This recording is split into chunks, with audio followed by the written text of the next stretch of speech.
Hello everyone, it's me again, Burntam, DIY TV, panibagong araw at panibagong vlog na naman mga ka-DIY. Sa araw na to, hindi tayo gagawa ng mga DIY troubleshooting sa mga motor natin at mga sasakyan. Ang gagawin natin ngayon ay troubleshooting ng cellphone. So, i-check nyo yung ibang DIY vlogs natin sa mga kung paano tayo mag-ayos ng mga cellphone, sasakyan at mga motor at kung ano pa, mga travel vlogs at charity natin. Follow na rin po also sa Facebook page natin, Burntam DIY TV or HPT TV. At syempre, bago natin makalimutan, shoutout natin Arnold's Vlog, yung videographer natin. Pa-subscribe sa YouTube channel niya at paki-follow na rin sa Facebook page. So, ayan, umpisahan na natin. So, we have here Huawei Y6 2018. So, meron ding 2019 at yung Y6 na Pro. Ito ay 2018 model lamang po at merong 13 megapixels sa likod ng camera. Ang problema nito mga ka-DIY, diretso punto na po tayo para hindi na tayo matagalan. Nasira yung LCD niya. Nakita niyo naman, nagka-crack na, nahulog ng may-ari. Ayan. So, ang gagawin natin, pinapagawa kasi nila sa atin to. Pero, disclaim ko lang po, hindi po tayo certified technician. Ito ay DIY lamang po. So, really lamang po ito. Tutorial lang to, basic tutorial para sa inyo. Kung gusto nyo gayahin, do it at your own risk. Okay. So, ayan mga ka-DIY. Ang gagawin natin dito, siyempre, babaklasin natin to para mapalitan natin ng LCD. Meron na rin tayo na order sa Lazada or Shopee. Yan. Meron tayo na order. Nasa 1,000 to. Yan. Nasa 1,000 pero siyempre may promo. Voucher tayo. Nakatipid tayo ng konti. Pero pagka ipapagawa nyo to sa iba, more or less pati parts and labor, nasa 1,500 to 2,000 na to. So yan. Pakita namin sa inyo kung paano baklasin ang Y6 2018. Ayan.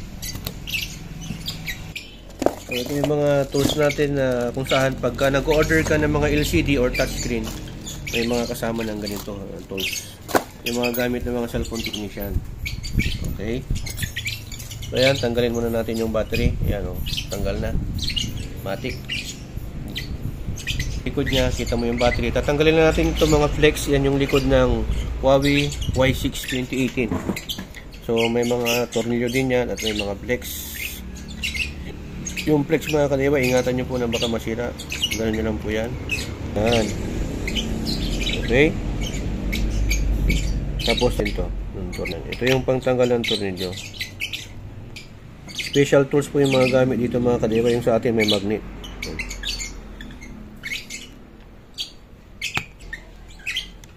Natanggal nyo na. Angat nyo to. Ito may kita nyo naman parang flat screw.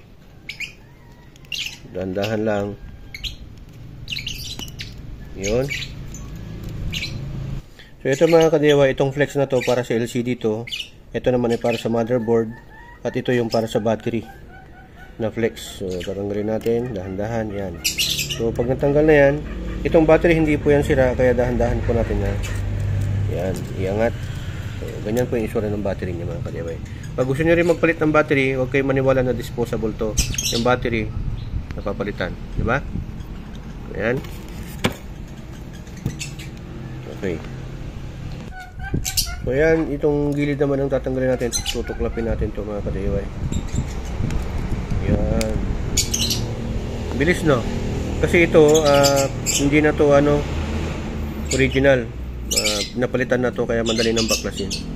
Actually ito ginagamitan pa natin dapat ng ng heater, heater gun, pang cellphone talaga. Pero ito kasi napalitan na, baka pangatlong palit na to. So after natin matanggal to, tanggalin natin yung tornilyo dito ulit. Itong Huawei na Y6 mga ka-DIY, po ito, pwedeng ang palitan nyo lang LCD or touchscreen. Ito kasi nasira na yung buong niya eh. Nasira na yung buong LCD niya kaya papalitan natin. So yun, tinanggalan natin. Ito yung para maano natin yung motherboard. Yan. Yung iba kasi hindi na tinatanggal yung sa motherboard eh.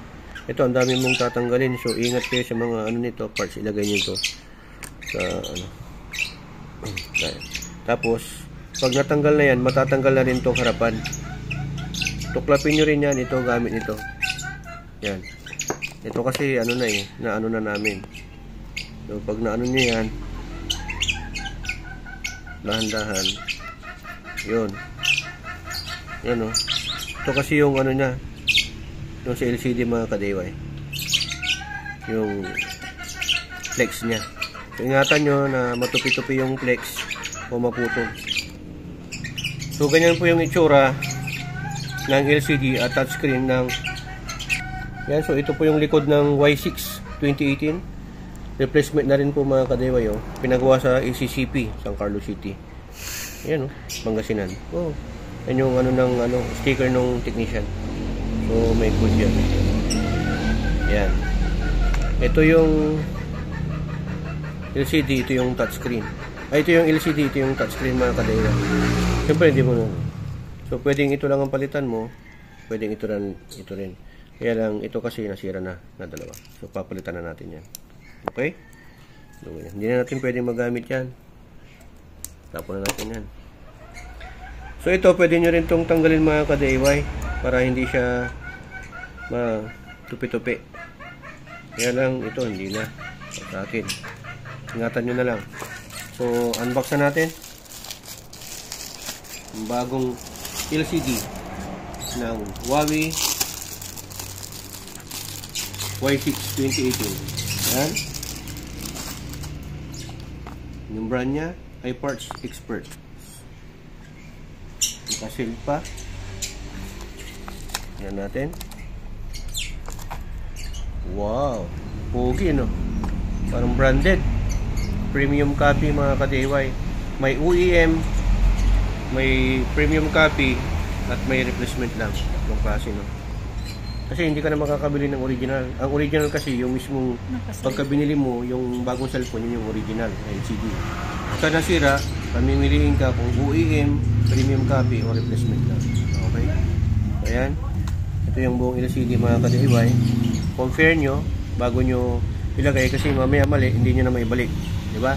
Pag kasi nalapak mo na kasi to at nasira mo, wala nang yan. Wala nang warranty. Ang warranty lang po nito ay kung hindi gumagana. Tama. Check nyo mabuti yung physical appearance nya. So pag okay na yan. Ito naman yung screen protector nya, may kasama na. O, diba? Sa halagang 1,000, may kasama na. May kasama pang alcohol para pag ikabit nyo to. At may kasama na rin mga tools. Yung ito ang gagamitin natin. Tapos may kasama na rin paste. Pandikit. So open natin yung tools na kasama niya. Yun. Ito mga ka-DIY, pagkahawakan, pag ididikit mo to. Para dyan yan. Okay? Ito yung mga pantuklap. Tapos ito yung para sa paste, para malinis pag magpipaste ka na sa gilid-gilid. Okay? So, tara, pisa na natin. So, ayan mga ka-DIY, yung process naman na to kung paano natin ibalik or magkabit ng panibagong LCD. Pero bago natin i-check yan, nalalagyan natin ng paste. I-make sure na para hindi ma-void yung warranty, i-testing muna natin. So, ilalagay na natin yung battery. So, yan, unahin natin na ilagay yung battery. Yan. Tapos, yung flex nya. Yung LCD, pasok natin ganyan. Yung joke lang yon, nilalagay ko dito, pero dito po talaga yan. Pasok nyo dahan-dahan. Ito kasi didikit dito sa motherboard niya.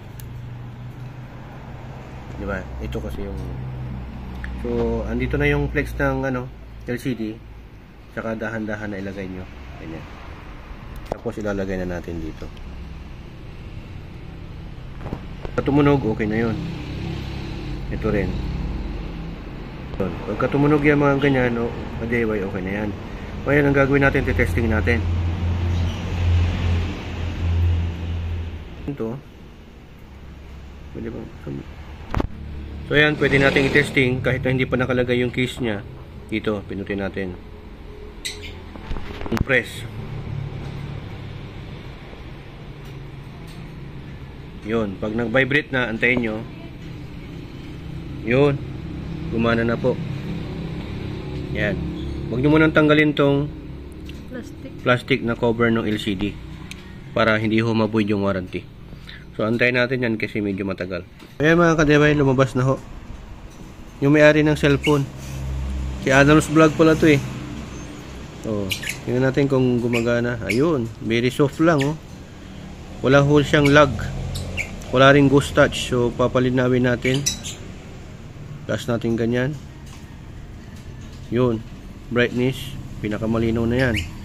Oh, diba? Para makita yung pilik mata niya. Just check natin yung camera.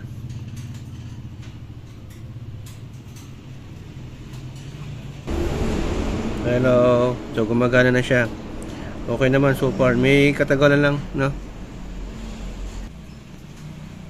Check natin yung YouTube niya. Mabilis naman siya. Yung paglo-load lang ng cellphone mismo ang mabagal. Low wifi ito mga ka-DIY. Ginagamit na rin natin to. Tagal na hindi nagamit to. Mga 5 months siguro. Magpi-play na rin po yan. Ayos. So try natin sa labas tayo sa main number nito. Kasi kailangan na matesting natin lahat ng numerical dito kung gumagana o hindi. So kailangan na pindutin mo bawat isa.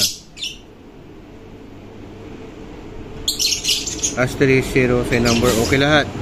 Soft touch lang siya. Walang problema. So yan. Start. Pindutin natin uli.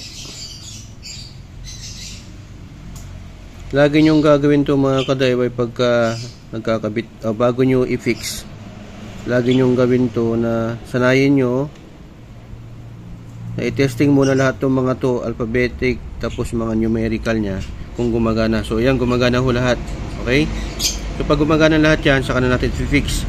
Ngayon, pagka hindi gumagana kahit yung Q or W or 1 in 2, hindi nyo ibalik nyo po sa pinagkunan ninyo, kasi tawag po doon defect, factory defect po yan.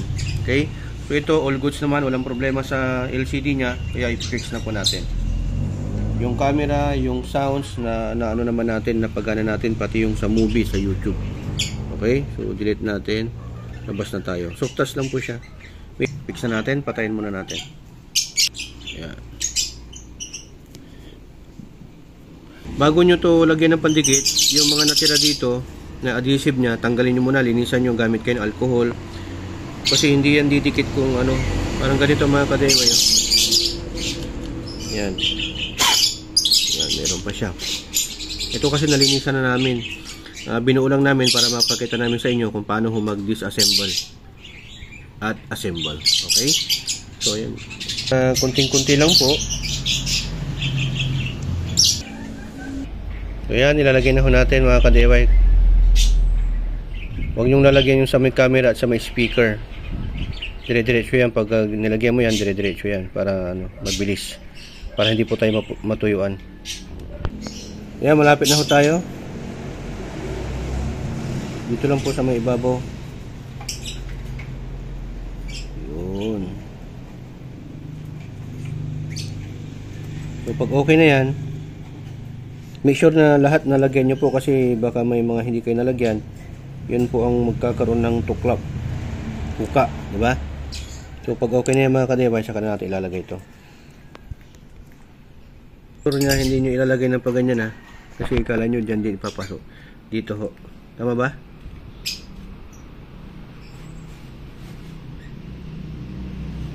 Ayan. Ayusin muna natin yung LCD. Didiin nyo dito mga ka-DIY, dahan-dahan lang po pag ng pressure. Tapos dapat pag nag-ano kayo ng pressure, wag nyo dito kayo mag-ano, kasi hindi even yung surface. Dapat pag ganyan. Okay, tsaka natin ilagay ito. Yan. Lagay na natin.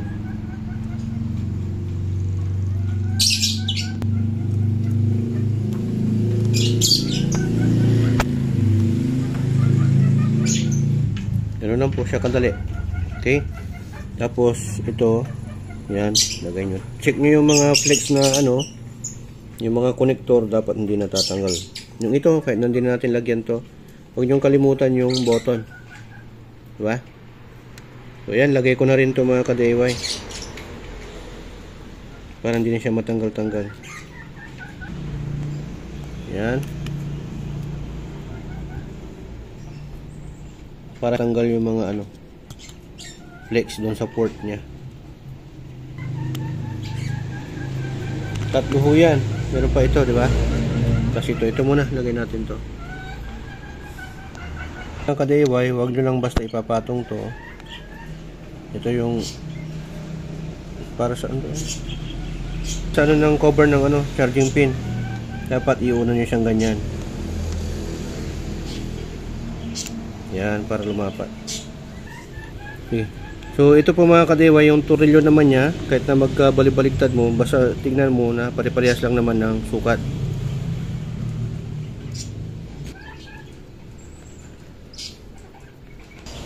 Kaya mga ka-DIY, last but not the least, ang daming tornilyo nito. Meron pa palang isa.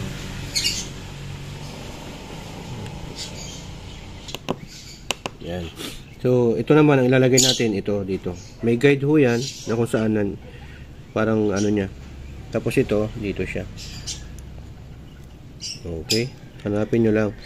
Ang technique dito sa pag-disassemble at assemble, picturean nyo muna yung ano, kabuuan niya, yung likod niya, harap niya, para alam nyo kung saan nyo ibabalik. Tapos ito, dito. Parang may lock siya. Lahat po ito ay cover ng flex. Parang sa ganun, hindi matanggal-tanggal, hindi mag-lose contact. So, sa paggawa ng cellphone, kailangan talaga malakas yung mata mo, unang-una yan, at patience. Kaya nakikita nyo sa mga cellphone technician, meron silang ano yung parang microscope, hindi microscope, para sa germs yun.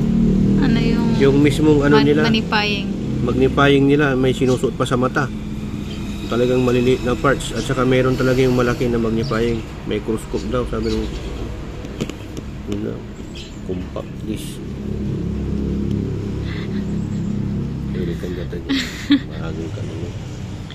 So ayan mga ka-DIY, nabuo na ho natin yung cover dito sa charging pin, cover ng board, LCD at ng battery, pati dito sa may speaker, camera. Bubuin na natin, ilalagay na natin to. Tignan nyo yung ano nya, kung maganda yung pagkadikit. Yan, lalagay na natin to. Ito naman, huwag na natin lalagyan ng paste. Ito lang po ang nilalagay ng paste mga ka-DIY. Ito, ilalagay natin dito. Sa power button. Oo, power button yan. Paglalagay ng power button mga ka-DIY, ganyan. Nilagay na natin dyan. Tapos, nakatayo siyang ganyan. Tapos, ilalagay natin yung mismong cellphone. So, ayan, medyo nahirapan lang tayo dito mga ka-DIY sa may power button niya kasi magalaw, nalalaglag-laglag. Basta narinig nyo na may tick sounds, yun. Yung dalapat na yun. Yun. Dahan-dahan lang naman to. Ilagay na natin tong sa may, ano niya, sa may side niya. Paste na natin to. Dito tayo maglalagay ng paste.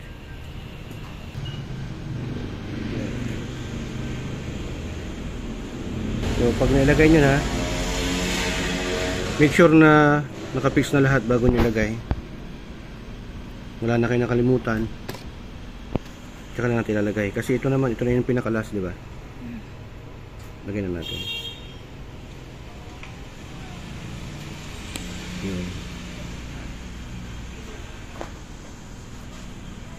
Okay, then long press. Yun, lumana. Naglo-loading pa siya mga ka-DIY.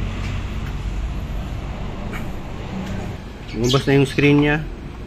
Lagay na natin to, ilagay ng SIM card at memory card. Ganyan lang yan. Okay? Yan yung pinakalas niya. So, ganun lang po mga ka-DIY. Okay naman yung anong button niya. Yan. Okay? So, sundan nyo lang yung process. Ingat na po kayo sa pag-DIY dahil dito sa HPT. Dalawa lang po ang meaning ng DIY. Do it yourself at destroy it yourself. So, ayan. Baba. Next thing na pala na gagawin natin mga ka-DIY, huwag nyo pong kalilimutan na lalagyan ng tape para ma-reinforce po yung dikit, yung pandikit. Ayan. Diretso na lang natin ito mga ka-DIY.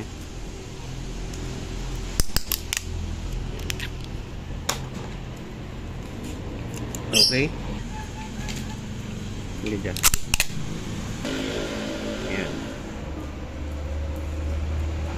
Yung link kung saan namin nabili itong LCD, lagay na natin sa description below.